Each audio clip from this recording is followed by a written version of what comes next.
আজি 10 মে আৰু আজিৰ দিনটোতে আমাৰ বিজেপিৰ নেতৃত্বাধীন ভাৰতীয় জনতা পাৰ্টি আৰু ইয়াৰ মিত্ৰগোষ্ঠীৰ চৰকাৰখনে 4টা গৌৰৱময় বৰ্ষ সম্পন্ন কৰিলে।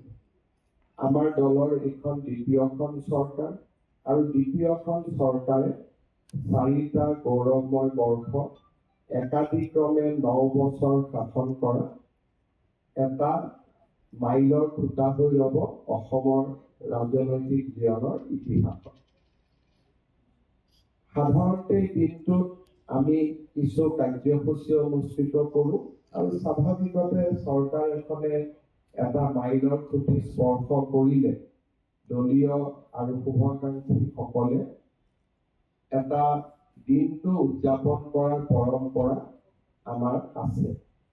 কিন্তু আজিৰ দিনটো স্বাভাৱিক নহয়, যিটো সময়ত আমাৰ সেনাবাহিনীৰ জোৱানসকলে সীমান্তত দেশৰ সুৰক্ষাৰ কাৰণে, দেশৰ ৰক্ষাৰ কাৰণে জীৱন পণ আগবঢ়াইছে, সেই মুহূৰ্তত আমি উৎসৱ বা আমি উদযাপন কৰাৰ পৰিৱৰ্তে আজিৰ দিনটোত সেনাবাহিনীৰ জোৱানসকল যাতে সফল হয়, ভাৰত মাতৃ যাতে সুৰক্ষিত হৈ থাকে আৰু আমি পৃথিৱীৰ বুকুৰ পৰা সন্ত্ৰাসবাদ সম্পূৰ্ণৰূপে শেষ কৰিব পাৰোঁ, নিষেধ কৰিব পাৰোঁ, তাৰ কাৰণে আজিৰ দিনটোত আমি সকলোৱে লগ হৈ প্ৰাৰ্থনা কৰিম। প্ৰধানমন্ত্ৰী নৰেন্দ্ৰ মোদী ডাঙৰীয়াৰ নেতৃত্বত আমাৰ দেশখন সকলো ফালৰ পৰা সুৰক্ষিত হওক, বিকশিত হওক, আজি আমি তাক কামনা কৰোঁ। মই 2-3টা কথাৰে সামৰণি মাৰি এই সময়ছোৱাত আমাৰ দায়িত্ব থাকিব। আমি বিশেষকৈ মই 3টা কথাৰ প্ৰতি ভাৰতীয় জনতা পাৰ্টীৰ কাৰ্যকৰ্তাসকলক চকু দিবলৈ আহ্বান জনাম। সেনাবাহিনীৰ জোৱানসকল সীমান্তত আছে, স্বাভাৱিকভাৱে তেওঁলোকৰ পৰিয়ালসকল চিন্তিত হৈ থাকিব। নিজৰ আপোনজনৰ সুৰক্ষাৰ বাবে তেওঁলোকে ভগৱানৰ ওচৰত নিশ্চয় প্ৰাৰ্থনা কৰিব। সেই প্ৰাৰ্থনা ব্যক্তিগত হ'ব নালাগে, গোটেই অসমবাসী ৰাইজৰ হ'ব লাগে। সেইবাবে মই ভাৰতীয় জনতা পাৰ্টীৰ কাৰ্যকৰ্তাসকলক অনুৰোধ কৰিম যে যি গাঁও বা যি নগৰ, যি চহৰৰ পৰা সেনাবাহিনীৰ জোৱান আছে, তেওঁলোকৰ পৰিয়ালৰ লগত সম্পৰ্ক ৰখা, মাত কথা ৰখা আৰু এই সময়ত তেওঁলোকক যি সহযোগিতাৰ প্ৰয়োজন তাক আগবঢ়োৱা, এইটো হ'ল আটাইতকৈ আমাৰ ডাঙৰ দায়িত্ব।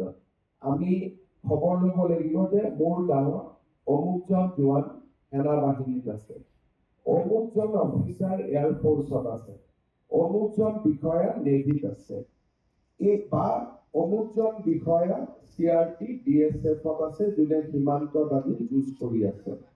সেই পৰিয়ালসকলক খা খবৰ লৈ থকা, তেওঁলোকৰ ঘৰত অসুবিধা হৈছে, ল'ৰা ছোৱালীৰ অসুবিধা হৈছে, যাতে পৰিয়ালে কৰ্মৰত সেনাবাহিনীৰ জোৱানজনক জনাব নালাগে।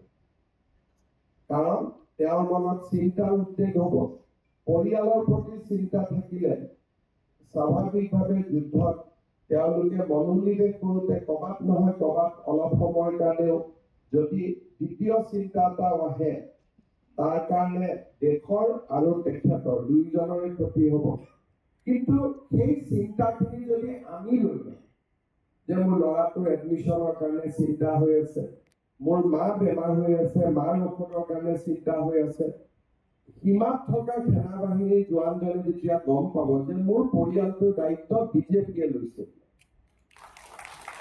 তেতিয়া তেওঁ নিশ্চিতভাৱে তেওঁৰ দায়িত্ব পালন কৰিব।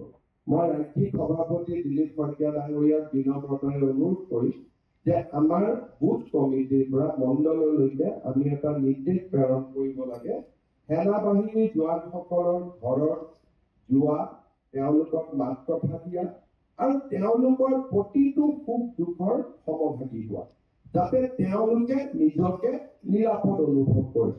আমি পৰিয়ালটোৱেও নিৰাপদ অনুভৱ কৰিব, সেনাবাহিনীৰ জোৱানজনেও নিৰাপদ অনুভৱ কৰিব।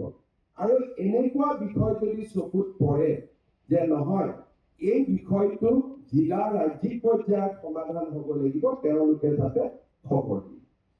এটা মই ভাবো যে আমাৰ দলে আজিৰে পৰা এই কামটোত আমাক নিয়োজিত কৰিব।